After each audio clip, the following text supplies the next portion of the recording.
عبدالسلام تنانه وایم تاسو چېرته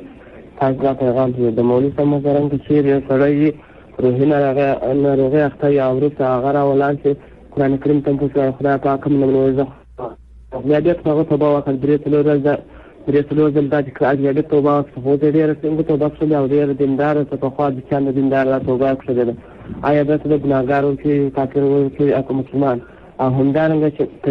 د نکاح لپاره دا واده لري دی به نکاح نه یې پرېږدي نه تجویز د نکاح ورته رواج ته نشته تجدید د نکاح به کوي که دی نه کوي وسلام ستاسو به ډېره وعلیکم السلام زموږ سلامونه ومنه. البته یو هغه انسان دی چې مکلف نه وي بلکل د هغه لیونتوب دې حد ته رسېدلی چې هغه په خپل حرکاتو او سکناتو باندې اصلا نه پوهیږي نو هغه مکلف نه دی. هغه چې هر څه وایي نو الله رب العزت ډېر ښه پوهیږي. یو هغه انسان دی چې په هغه باندې یو مصیبت یو تکلیف راشي د هغې د وجې نه کفري الفاظ استعمالوي نو د کفري الفاظو په استعمالولو باندې چې دی قصدن وایي ګوره دا کافر کیږي مرتد کیږي نو چې کله کافر شه په دې باندې ښځه هم طلاقه ده بیا وروسته د دې نه که دا توبه وباسي